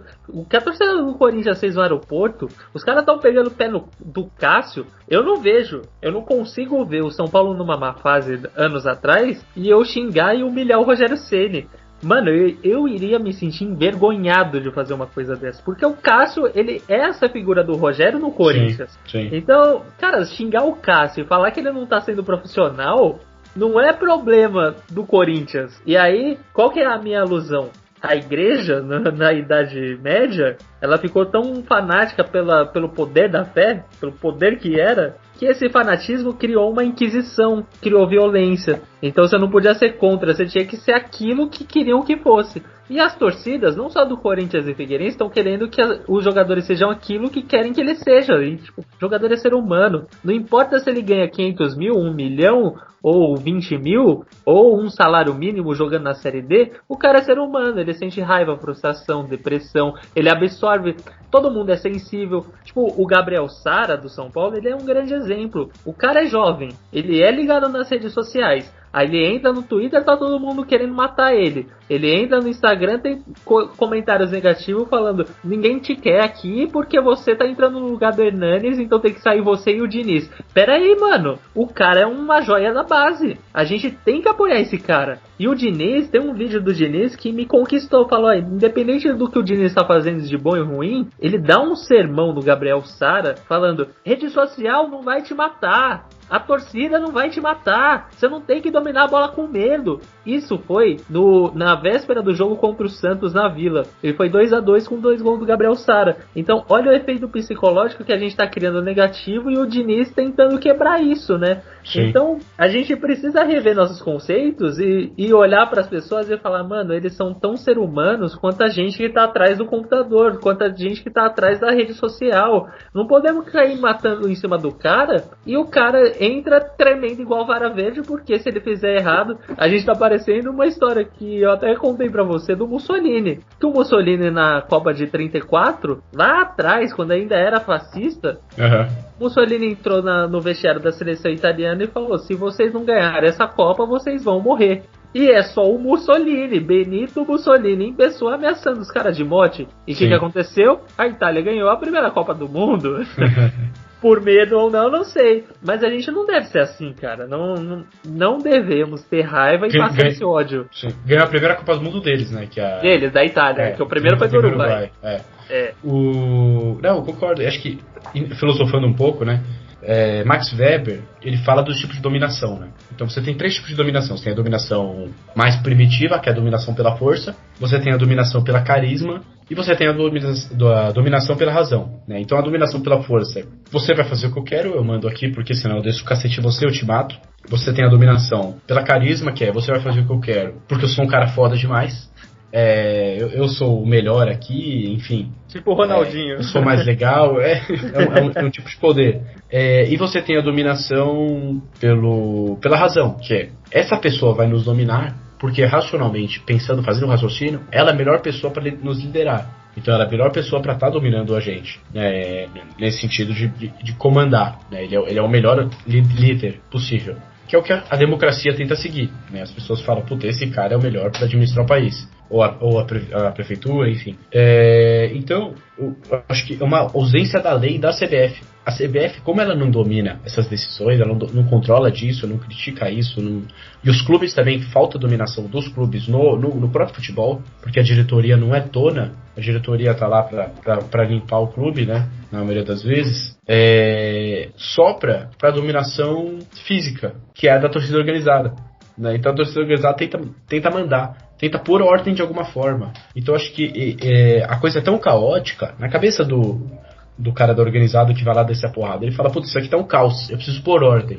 Só que a forma que ele tem de pôr ordem, ele não pode criar uma lei, ele não pode fazer nenhum regulamento, ele não pode ser eleito, ele não concorre à eleição. Então o que sobra pra ele de dominação é descer o cacete. Fala: você vai ganhar o jogo, porque senão eu vou te espancar. Da natureza humana, então, seguindo o princípio da natureza humana. É lógico que tá errado, obviamente, mas a culpa, é lógico, aquela coisa. Você acha que isso aconteceria no Japão? Difícil. Outra sociedade, outra forma de ver a violência, mas se os clubes colocassem em ordem, deixassem claro o que está acontecendo, que tivesse um planejamento, fala: puta, estão perdendo, mas vão fazer isso, passasse uma credibilidade, e a CBF também criasse até uma intolerância a esses casos de violência, né, punindo de verdade, administrando o futebol como deveria, ninguém recorreria a esse tipo de dominação, a dominação da violência, a dominação da força física.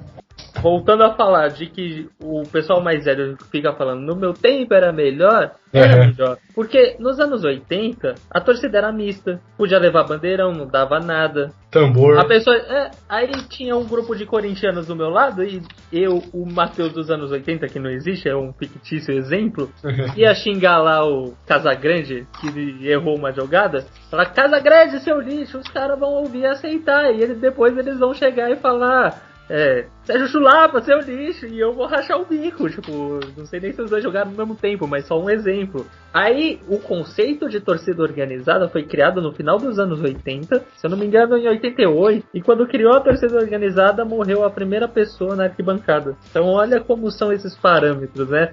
Já foi criado com o intuito de ideologia hooligans, né? Uma coisa louca. Aí teve separação de torcidas, aí depois teve divisão de 10% para a torcida visitante. Aí depois, como se não bastasse, tem que ter uma escolta armada com escoltando o ônibus da torcida organizada da equipe rival, porque senão vai dar besteira. Eu lembro de um dia, vou até citar um caso que tinha um colega que eu ia pra casa dele direto, que ele morava sozinho, e ele morava ali saindo da Giovanni Gronchi, mas bem pro outro lado, assim, já indo pro Jardim Sul. Perto do estádio do Morumbi, estádio de São Paulo. Pra quem tá ouvindo e não sabe, não é de São Paulo. Pra quem não é de São Paulo, é a avenida, a Giovanni Gronchi é a avenida que vai até o estádio do Morumbi, só que ela é muito grande, ela é muito longa. É meio que um extremo a outro, os pontos que eu tô falando. E naquele momento, eu não tava com a camisa do São Paulo, ia ter um São Paulo e Santos no Morumbi. Aí passou duas Blazer da Rota e passou um ônibus gritando.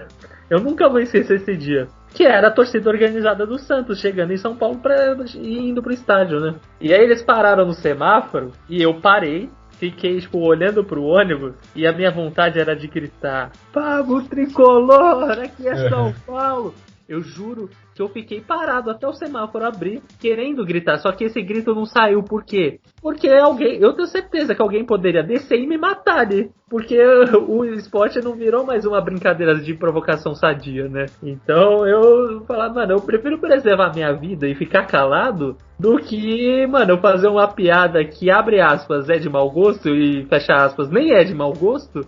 E eu morrer. Então, eu tô sendo forçado a ficar calado por uma coisa que nem tem relevância, né? Então, mas se você vê, que nem eu vou citar a Premier League de novo, a Premier League conseguiu vencer essa questão da torcida organizada violenta. Tem aqueles filmes que ficaram famosos, né, que é o Hooligans, que mostra um pouquinho de como é a questão, mas tinham várias torcidas realmente muito violentas, que rolava morte, briga. Isso afasta o torcedor.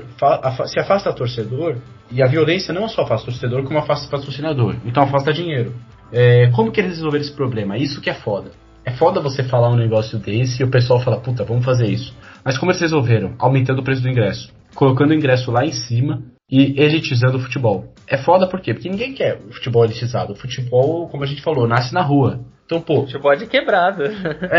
Você vai pegar, então, um esporte que é da sociedade brasileira, né? As pessoas enxergam assim, que nasce na rua. Mas quando ele tá no estádio, lá, onde todo mundo quer ver, você vai cobrar R$200 pro cara assistir. Não é democrático. E tem um exemplo muito icônico no Brasil, que é o próprio Corinthians. Mas isso é como resolveu.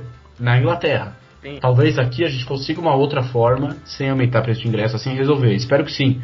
Porque seria triste uma coisa como essa. Mas hoje, das soluções que eu conheço, essa é a única. É deixando o ingresso muito caro, porque o cara da organizada quebra o cara. Só que aí você elitiza. Aí só vai vir famílias, e não é qualquer família. É família classe média e classe alta, né? Você reduz a violência, só que você acaba com essa coisa da origem popular, né? Você tira a origem do futebol. Claro, eu tenho um exemplo do Corinthians, né? Que antes da construção do estádio, os preços do ingresso era absurdo, só de Libertadores, né? De Campeonato Brasileiro e até em clássico não era tão caro, né? Corinthians tem essa marca de time do povo, né? Uhum. E quando construiu o estádio, aos poucos eles foram elitizando o preço, foi ficando muito caro. Mesmo pro sócio torcedor é um pacote caro. Eles elitizaram e eles estavam sendo massacrados tanto pela própria torcida como pela mídia em si, porque como é que vocês se intitulam um time do povo se vocês estão elitizando sua torcida? E casa exatamente com o que você está falando, porque é uma medida para melhorar a paz, porque não estou falando isso como São Paulino, a torcida do Corinthians tem fama de ser briguenta, assim como a do São Paulo, a do Palmeiras, mas a do Corinthians sempre tem umas polêmicas envolvidas. E aí você elitiza o time que é de favela, com todo respeito, né? É só um termo pejorativo. E aí todo mundo fica, e aí? Aí fica, quando a Globo mostra as câmeras na arquibancada, tá todo mundo tirando selfie. Aquela geração selfie, né? Da nova geração de estudantes da escola. Mas é isso, meu. É uma forma de ter paz nos estádios, né? É difícil, é um tema polêmico. Tem que ter coragem, peito pra bater e falar, vamos fazer isso. as pessoas que concordarem com essa loucura, porque eu vou chamar de loucura, porque eles vão ser ameaçados de morte, pode ser que alguém morra, o idealizador dessa ideia pode morrer porque tá estragando, né, o espetáculo para quem quer ver, que quer botar para quebrar. Então é muito polêmico. O Brasil não é para amadores, né? É difícil. É difícil. Eu acho que assim, se eu fosse dar a minha conclusão aqui, eu diria isso, cara. A minha solução é pensar em como trazer mais renda pro futebol, primeiro, né? Pensar nas soluções de trazer mais dinheiro pro futebol brasileiro, pras ligas aqui no Brasil. Depois, como democratizar esses valores. Então, passar mais pra Série B. Cara, quem assiste futebol da Série B? Ninguém. Se não é seu time que tá lá. É passa na TV, passa no Sport TV, passa... Quando é time de bairro ou time de interior, o interior vê. Tem uma cidade de 150 mil habitantes, pelo menos 60 mil vai ver. Não todos, mas... Não sei, eu tô achando que esse número tá alto, hein? 30 mil, vai. Mas 30 mil é muito. Puta, 10 mil, cara. 10 mil. Mas assim, qual que é o ponto? Então, primeiro passo, pensar em trazer mais dinheiro, né? Aí, tudo que eu falei. Depois, democratizar mais, então, distribuir melhor o direito televisivo, né? Você cria um fundo, então você vende como um pacote. É muito melhor. Então você pega, em vez do Flamengo negociar com a Globo, o Fluminense negociar com a Globo, enfim, cada clube negociar com a Globo independentemente, você faz um pacote, você fala, ó, pacote do Brasileirão. E a CBF negocia com essas mídias. E aí divide com todos os clubes da Série A igualmente. Aí você fala, putz, mas então o time que dá muito mais audiência, ele tá sendo injustiçado. Porque o Flamengo traz muito mais torcedor pra assistir, dá muito mais dinheiro e ele recebe o mesmo. Mas assim, você vai ter uma liga melhor. Né, que nem na NBA, o Lakers, com o LeBron James, traz muito mais pessoa pra assistir do que o Timberwolves. Mas divide igual. Por quê? Porque quando o Lakers joga com o Timberwolves, não vai ser 200-30. Vai ser 130-100. Vai ser um jogo legal. Vai ser um jogo legal. O espetáculo tá acima de tudo, né? Exatamente. E não é uma coisa vista no Brasil com bons olhos, né? Então, aqui somos muito mais individualistas do que coletivos, né? E depois, então, que você democratizou isso, e no caso, o Flamengo vai continuar ganhando mais dinheiro, porque ele vai vender mais camiseta, ele vai provavelmente ir mais pra Libertadores, então ele vai ganhar os direitos televisivos da Libertadores, vai ganhar outras coisas a mais, e vai ter essa vantagem sempre, e merece ter, porque tem mais torcida. E aí, depois que se democratizou, então, vai melhorar a condição do futebol, porque vai ter como reter os bons jogadores aqui na liga, né? E aí você tornar depois, então, o futebol mais amigável. Eu acho que esses são os passos para deixar o futebol legal. A gente tinha se proposto no começo a falar de outros esportes, mas a gente caiu no nosso próprio... A gente falou que a mídia só fala de futebol e a gente só falou de futebol. A gente vai falar 90% de futebol e 10% outros esportes. Ou talvez a gente faça um outro podcast. Está igual o Globo Esporte, né? Exatamente. Que merda. E falamos 15 segundos do Santos, 15 segundos do Botafogo e metemos o pau em Flamengo e Corinthians, né? Cara, a gente fez o que todos os comentaristas fazem. A gente não fugiu do padrão, velho. Que merda. Mesmo sendo completamente amador, a gente não fugiu do padrão. Mas olha... A gente pode fazer mais um clichê e falar que é culpa do sistema. Bom, mas vamos mudar um pouquinho de assunto. Quer dizer, vamos voltar a falar da CBF. Já que a gente só tá falando de futebol, vamos falar só de futebol, né? Fica o vídeo, fica isso. Eu queria saber de você, claro que eu também vou dar o meu parecer, mas eu quero saber como você enxergava a seleção brasileira pré-Copa de 2014, depois, o que você viu, como é que foi o dia do 7-1 pra você, e o que você viu de consequências, tanto na seleção, tanto na CBF, tanto nos jogadores, quanto na população, porque a gente vive do futebol, né? Olha, eu vou ser sincero, eu acho que essas são coisas que têm um impacto no curto prazo. Vamos começar do começo, vai.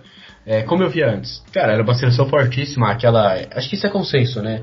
A Copa das Confederações, o Brasil deu um cacete. 1 milhão. Até na Espanha, 3-0. Falou, puta, estamos aqui vamos jogar a Copa de 2014 pra vencer. E jogou pra vencer, chegou na semifinal. E semifinal, né? A Alemanha foi na semi. Isso. Foi na semi, Foi na semi, chegou na semifinal, legal. Aí tomou o cacete lá, que que isso, eu nem sei muito dizer o que aconteceu, né? Cara, futebol. Acontece. É igual você perguntar o que aconteceu com o Barcelona na 8-2, não sei, mano. Só aconteceu. Aconteceu, exatamente. Então, assim, agora, pensando na sociedade, impacto na sociedade, eu acho que na época o pessoal ficou meio puto, teve realmente um impacto assim, mas é coisa de curto prazo. Eu acho que isso é uma coisa muito pequena pela preocupação, por mais que o brasileiro goste muito de futebol, ele tem preocupações maiores na vida dele, né? Então, assim, isso não impacta tanto no longo prazo. No longo prazo você volta à média. A média é o quanto você se importa com as coisas, o quanto você gasta de dinheiro com as coisas, o quanto você gasta de seu tempo com as coisas. Eu acho que depois as coisas voltam pra média, né? É um impacto ali de curto prazo, mas depois tudo volta ao normal como é. E eu acho que hoje a importância que as pessoas dão ao futebol, o quanto elas gastam de dinheiro, tudo, é como se foi. Né, isso pelo menos nos últimos 20 anos. Se for mudar mesmo comportamentos dessa forma, é coisa para mudar assim, em gerações. Né? Com certeza a nossa geração vê diferente da geração anterior no futebol, e quem vai ver diferente é a próxima geração. Mas assim, falar que um acontecimento como esse tem algum impacto, eu acho que é forçar demais. Eu acho que não tem impacto nenhum. Eu tenho uma opinião legal de dar assim. Olha, eu vou falar primeiro o que é o Brasil, mas de uma maneira abrangente antes da Copa. Você pega assim, ó, voltando bem pra trás, você tem um Brasil que chegou em 3 finais seguidas, 94, 98 e 2002. Cara, eu não lembro de ter visto a Copa de 98, eu tinha 4 anos de idade, mas eu lembro de ter visto a Copa de 2002, que alguns jogos eram de madrugada, porque foi na Coreia e no Japão esses jogos, né? A Copa do Mundo de 2002. E eu lembro, o jogo mais icônico que eu vi na vida, eu acho que foi o jogo que fez meus olhos brilharem pro futebol. Sim. Foi aquele magnífico jogo de Brasil e Inglaterra nas quartas de final, que foi 2-1, que teve, mano, um show à parte do Ronaldinho. O Ronaldinho é um showman. Quando o cara tá em campo, você pode até ignorar os outros 21 em campo, que, mano, o cara é um show à parte. Aí ele teve aquele gol icônico de falta, ele foi até expulso nesse jogo. Beleza, aí você chega na Copa de 2006, você tem aquele quadrado mágico, Adriano Imperador, você tem Kaká, Ronaldinho, agora fugiu quem é o outro, Robinho, talvez, não lembro. E os jornalistas sempre falam, quando eles lembram, que na Copa de 2002 foram muito menos enviados pelas emissoras para cobrir, porque ninguém dava nada para a Copa de 2002. E, tipo, o Brasil ganhou invicto, ele ganhou todos os jogos. E na Copa de 2006, que tinha toda essa seleção, ainda tinha o Roberto Carlos, né? Você tinha uma zaga boa ali, que eu não vou lembrar quem era, e infelizmente aconteceu, eu não digo que foi uma humilhação, porque, mano, a França é a França, e não podemos ser tão nariz empinado de falar que foi um desastre. Quando você joga FIFA, as outras seleções também são 5 estrelas. Até a Bélgica, cara, a Bélgica é surreal, né? Bem time de FIFA. Você tem Lukaku, De Bruyne. É o futebol, cara. É decidido num jogo só. É 90 minutos que decidem ali o campeonato, né? Não é que nem, por exemplo, você pegar... Que nem eu falo bastante de NBA, que eu gosto, né? A NBA são 7 jogos, né? Podem chegar até 7 jogos. Então, quando você... Imagina se a final da Copa do Mundo fossem 5 jogos. A chance de quem de fato é o melhor time ganhar aumenta. Com certeza, porque fica muito mais equilibrado, Mas até porque, pra quem não manja muito de basquete, é um menor curto de espaço de tempo, né? São 4 tempos, não sai só, tipo, 2 gols em média, é tipo 120 cestas, né? Tipo, 120 a 118, tipo, num placar legalzinho de comparar, mas enfim, aí voltando. Aí você pega, mano, Copa de 2010, os caras contratam o Dunga, que nunca foi técnico na vida. Você tem o Neymar e Ganso fazendo uma dupla em ascensão espetacular. E o Dunga não chamou nenhum dos dois. Eu vou fazer um comparativo muito interessante, que a última Copa foi ganha pela França, com o Mbappé com 17 anos ganhando uma Copa do Mundo, e na semifinal, contra quem que foi a semifinal? Foi contra a Bélgica, né? França e Bélgica. A semi foi. Cara, foi. O Mbappé destruiu nesse jogo com 17 anos. Eu não tinha noção muito na época de entrar na zoeira do pânico e falar que o Dunga era burro de verdade, sem ser meme, né? Dunga burro, Dunga burro. Uhum. Mas hoje eu falo com propriedade que o Dunga foi burro, porque Não digo que se chamasse o Neymar com 17 anos ia ganhar a Copa do Mundo. Mas a realidade seria outra, porque o Neymar ele tava ousado. E foi meio que uma facada nas costas. É o meu ponto de vista. É o que a gente comentou da corrupção, né? O futebol no Brasil, isso já vi várias pessoas do esporte falando, né? Que pra seleção, pra você ser convocado na seleção, depende muito de quem é seu empresário também. Não adianta ser só ser um bom jogador. Seu empresário tem que ir lá fazer um lobby, até mesmo liberar um dinheiro pra algum funcionário da CBF, ou até mesmo o treinador da seleção, pra te colocar lá. Não adianta você só ser bom jogador. Hoje em dia é uma máfia, né? Não tem o que discutir. Que é muita grana. E aí entra no contexto que a Copa do Mundo do Brasil foi anunciado lá para 2007, ainda com o Lula. E claro que foi muito comemorado. Eu fiquei muito feliz. Pô, vamos ter uma Copa do Mundo aqui, não sei o que. Eu fiquei felizaço. Eu lembro que eu fiz um trabalho na 7ª série que era criar um jornal. E eu peguei a declaração do Joseph Blatter em 2008, isso. Dele, que era o presidente da FIFA na época. E ele anunciou as sedes que receberiam jogos na Copa, né? Eram 12 unidades. Só que tava em inglês. E o que a gente fez? Eu fui responsável por dublar isso, né? E eu fiz de uma maneira muito cômica, engraçada. Foi uma coisa bem marcante na minha vida. Mas o que pega? Cara, é muito triste, eu não precisava ser maior de idade pra ver que, mano, um estádio que custa 300 milhões tá sendo construído por 1,5 bilhão.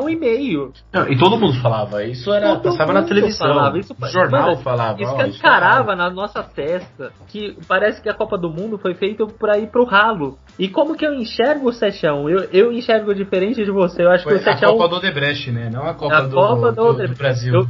O 7-1 foi um grande karma pra todos esses políticos, velho. Porque, mano, esses caras se preocuparam tanto em lavar dinheiro, tanto em superfaturar absolutamente tudo, que, mano, a gente esqueceu do futebol. Eu não sei, cara, eu acho que você tá romantizando um pouco, porque os caras continuam grana no bolso, eles continuam muito felizes. Sim. Um outro foi preso, mas quem foi preso já tá solto. Então, assim... Já tá com eles. Então, cara, a Copa do Mundo foi deles, não foi a Copa do Mundo 7-1, não. Foi a Copa do Odebrecht, foi a Copa da Camargo Correia. Toda a oposição do Brasil inteiro estão caindo matando em cima deles até hoje.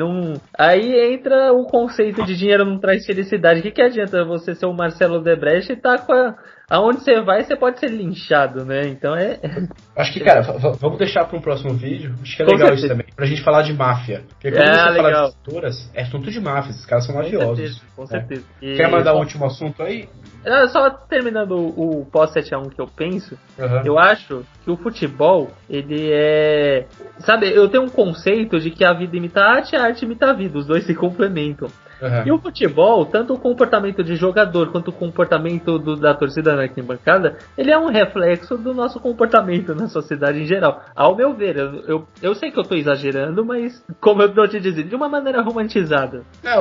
Dá pra considerar. E o que eu acho? Eu acho que o 7-1 ele teve algum tipo de impacto desanimador. Porque assim, Copa do Mundo é um evento que até a tia da limpeza da escola para pra assistir. Que até a tia da merenda para assistir. Pessoas que não tá nem aí, que não sabe o nome de ninguém e para pra assistir. A pessoa assiste 7-1 e fala, nossa, a gente se achava tanto pra futebol e agora a gente tomou 7-1, sabe? Nem isso, mas a gente é bom, né? Tanto que a Copa de 2018, ela teve uma baixa audiência. Claro que teve muita gente que sai pra bar e tal, mas não foi aquela muvuca de antes. Foi uma coisa muito mais seleta, né? Eu acho que caiu um pouco o hype, né? Eu acho que há males que vêm para o bem. Eu não sei se eu tô sendo muito otimista, mas eu acho que o Barcelona ter tomado 8-2 meio que tirou esse fardo da seleção brasileira de ser a piada, porque agora todo mundo vai falar do Barcelona. Porque o Soares quis sair, o Messi fez um drama pra sair, não conseguiu, porque ninguém quer que ele saia, nem a La Liga não quer que ele saia, né? É um outro assunto. Bom, enfim. Sim. E só pra fechar, eu vejo que esse pós-pandemia da CBF, o pessoal tá mais otimista. O Neymar tá muito mais maduro. Eu não digo que ele tem personagem de capitão, mas, cara, muita gente imita ele. Ele tem que ter essa noção que ele tem que ser consciente. Mas é o que eu falei, cara, eu acho que é o dinheiro. O Neymar viu que ele começou a perder grana, né? Começou a perder grana, ele falou, pera aí, deixa eu mudar minha imagem. Porque esses caras têm assessor de marketing, fala, cara, ó, essa coisa de molecão, da zoeira, tudo... Não Já tá mais foi, fechando né? contrato, Chega. não tá fechando contrato. Chega, não dá mais, né? Já abusou dessa imagem, ganhou muita outra, grana, mas...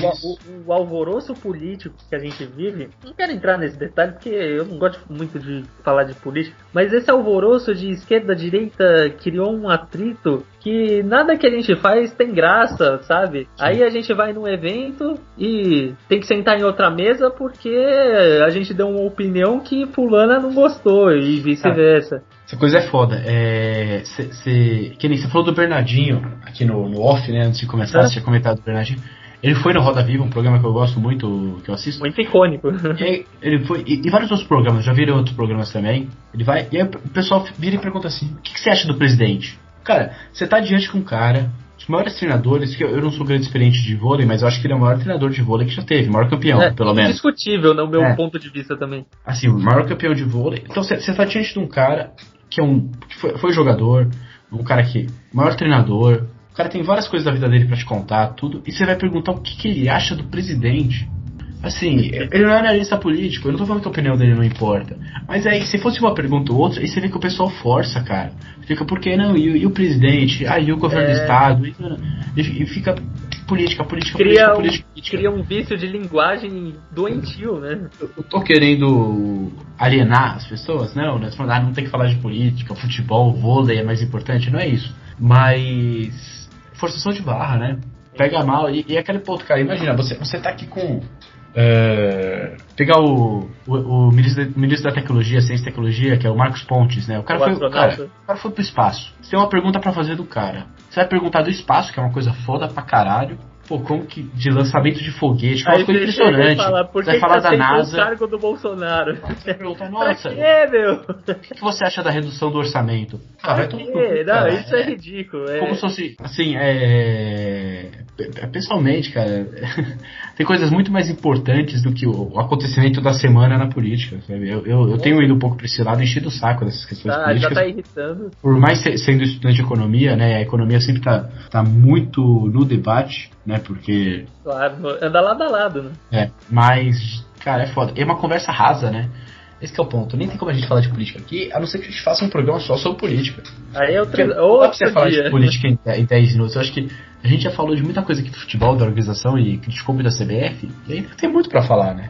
Muito. Então, assim, realmente tem uma extrema politização e tá batendo no futebol, né? E aí, daqui a pouco, o cara lá é lateral do... Sei lá, o cara é lateral do Flamengo, aí o cara começou a ganhar um destaque, proposta lá pra, sei lá, jogar no Porto, não sei, tô supondo aqui. Aí já vai vir jornalista perguntando se ele votou no Lula, se ele vai votar na Dilma, se ele vai votar no Bolsonaro, se ele... Porra, que se foda, cara. Sim, fala do futebol, esquece política. Tá uma merda. E levando esse assunto da política, a CBF também é uma política, né? E eu me lembrei de um dado bem relevante, bem mais relevante do que eu penso, porque a Copa de 2022 no Catar, ela foi decidida acho que em 2015, sei lá, alguma coisa assim.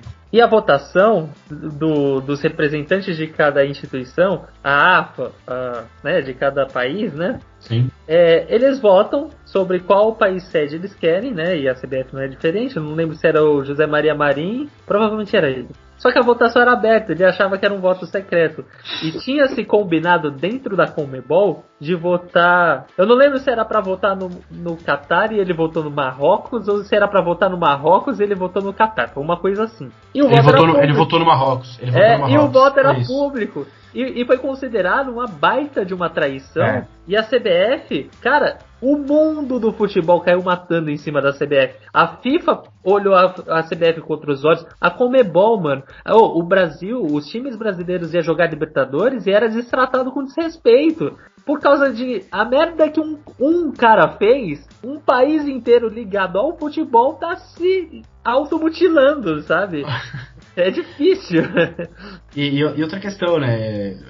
Provavelmente, não vou dizer aqui que eu não posso afirmar, acusar assim, né? Mas tem que ver aí se não vendeu esse voto, né? Não sei, você tá dizendo.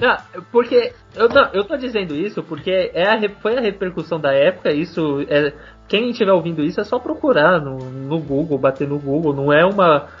Não tô dando nenhum furo. É uma notícia de 2015. Sim. Tanto que na Copa de 2018 o Neymar já entrou como piada. Ele só piorou a imagem dele, principalmente contra o México, que teve aquela queda que ele fez um drama de novela mexicana surreal. E aí, você chega, presidente da CBF, o Infantino, que foi baita de um infantil, porque ele chegou e fez piada com o Neymar. O primeiro-ministro da Bélgica fez piada com o Neymar. Sabe, gente que não... Eles não são BRs pra fazer piada, sabe? Tipo, são cargos sérios, são de países de primeiro mundo, são entidades super sérias. E aí essas pessoas fazem piada, a gente olha e fala, puta, mano, a gente tem que consertar alguma coisa que tá errada. Alguma coisa tá errada e a gente tem que consertar isso, né? Tá muito desprestigiado, né? Tá muito desprestigiado. E o meu ponto otimista que eu tava falando do pós-pandemia é um pouco isso, porque parou essa pressão internacional. Eu não vejo isso como algo de olhar pra gente com maus olhos. Eu acho que foi Peru e Bolívia? Foi Peru e Bolívia. A Bolívia não tá jogando futebol até hoje, a gente sabe disso. Mas foi muito bonito de ver um 5-0, um 4-2 de virada, né? Não tô dizendo que vai ganhar a Copa do Mundo, mas pelo menos ganhar de um europeu, eu acho que ganha, porque o Brasil nessa década não ganhou de time europeu jogando sério em campeonatos sérios. Difícil. Eu queria propor aqui pra fechar. Você que é o ancião aqui, né? Mas você é uma proposta. Fala aí. Um bate-bola, jogo rápido aqui sobre futebol. Com certeza, manda ver. Vamos lá. Cara, um clube que tá jogando bonito. Bayern de Munique. Bayern de Munique, pô, isso aí. A próxima grande estrela do futebol. Próxima grande estrela. Quem que é? Neneca, goleiro do Flamengo, que ganhou espaço. O cara, mano, jogou contra o Palmeiras. Teve esse último jogo no Maracanã. Ele tá pegando umas bolas que nem o Diego Alves pegaria. E a discussão na ESPN nesses dias era se o Domenech vai manter ele quando o Diego Alves voltar. Muita gente tá elogiando ele. Eu acho que ele vai ser alguém muito maior do que se imaginava. Legal. Se bem que goleiro eu acho que é um pouco inconsistente, é meio de fase, né? Goleiro tem muita fase, né? Eu acho. Mas beleza, é isso. Uma seleção aí, uma seleção pra ganhar a Copa do Mundo, próxima Copa do Mundo. Se você apostar aí, você tem R$100 aí pra apostar, quem que você coloca? Eu tinha comentado, né, sobre a Inglaterra ser uma piada como seleção, só que esses caras têm uma base que era todo mundo muito novo na Copa de 2018 e os caras chegou na semifinal. O próprio técnico falou, cara, a nossa expectativa era chegar nas oitavas e se preparar pra Copa de 2022. Olha, é uma aposta ousada, mas eu acredito nessa seleção. Inglaterra. Eu tenho visto os jogos da Inglaterra aí que tá passando nas qualificatórias, né? Eu acho que contra a Bélgica, cara. Os caras estão jogando bonito, estão jogando bem. E tava sem o Kane lá, que é o artilheirão, né? Os caras ganham em 66. Eles literalmente são o dono da bola no jogo, né? Então eles precisam dessa autoestima novamente. A Inglaterra tá devendo pro futebol, cara. Tá devendo uma boa seleção faz tempo, né? E esses caras que é cheio de pub lá no Reino Unido em geral, se eles ganharem uma Copa do Mundo, a Inglaterra vai parar, mano. Não vai ter hospital pra atender tanto coma cólico, né? Não vai ter. Cara, o jogo mais emocionante da sua vida aí que você assistiu. Você pegou mais emoção que você assistiu. São Paulo Liverpool 2005. Puta, isso foi foda, cara. Era pequeno, eu lembro. Olha, eu tava na 4ª série. E assim, quando o Mineiro fez o gol, eu me arrepiei. Mas a defesa do Rogério e o São Paulo tomar 3 gols, 2 impedidos e um que foi falta, aquilo. Cara, mano, 4ª série, é inocência pura. Cara, eu acho que o único jogo que iguala, assim, de emoção é porque a gente é São Paulino, a gente vai falar. A gente é São Paulino, eu falei. Mas é o do Corinthians e Chelsea, né? Acho que tá ali igual na emoção ali. Porque eu sou São Paulino, assisti aquele jogo e eu senti uma emoção. Mas, falando do Corinthians, sabe um que, mano, me deu uma aflição do 2. O Corinthians, mano, é de tirar o chapéu em 2 jogos, mas eu acho que o primeiro jogo da final contra o Boca Juniors lá, que o Tite, mano, coloca o Romarinho aos 42 e o cara faz o gol, que acho que foi 2-1, né? Ganhar do Boca Juniors na Bombonera numa final, cara, eu sou São Paulino, velho, e eu tô aplaudindo até hoje, velho. Sim. E o outro do Corinthians cara, a defesa do Cássio contra o Diego Souza, né? Lembra até aquele gol do Romarinho, né, de cavadinha. Romarinho. Boa. Cara, acho que a grande jogada da vida dele foi aquela. Depois ele conseguiu um contrato lá pra Europa e nunca mais deu uma sumida, né? Putz, mas você sabe um jogo que acho que, mano, eu não vi esse jogo, mas eu porque tava passando outro jogo aqui na TV de São Paulo, mas foram saindo os gols e eu tipo, caraca, eu só não cito porque eu não vi, né? Santos e Flamengo, 5-4. E qual o futuro do Barcelona, vai, pra fechar? Qual o futuro do Barça? Futuro do Barcelona, eu acho que o Messi sai no final da próxima temporada. Eu não vejo ele se redimindo com ele mesmo. Eu acho que ele tá sem clima pra ficar lá. Uhum. O Barcelona ele vai passar por um processo de reinvenção. Pode ser que ganhe a La Liga nesses próximos 3-4 anos, mas eu não vejo o Barcelona ganhando Champions League. Talvez possa surgir algumas joias da base.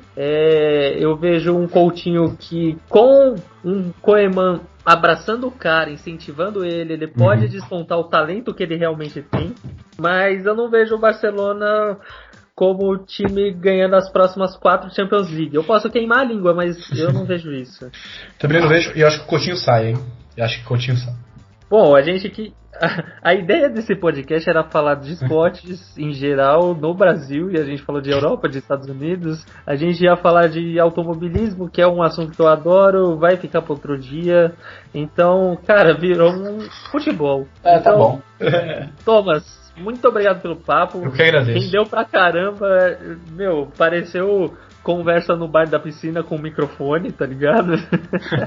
Pra quem não manja, a gente morava no mesmo prédio e a gente descia, começava a falar, quando via já tava amanhecendo, né? Eu tomei minha cerveja aqui. Exatamente. Foi isso. Eu tomei um pouco antes de começar a live. Então, muito obrigado. Você será sempre bem-vindo para qualquer outro assunto. Valeu. E eu vou te chamar para os outros assuntos. E você que gostou do assunto, deixa seu like, curta aí, porque vai ter mais papos aleatórios aqui, que eu sempre adoro. E se você tiver algum tema, deixa aí nos comentários que, mano, vai ser super legal. Eu adoro falar de polêmica, mas vamos fugir da política, não, né? E é isso, galera. Por hoje é só. A gente já falou pra caramba. Fiquem com Deus. Espero que o clube de vocês estejam bem, porque o meu São Paulo tá difícil. É isso. Valeu, falou!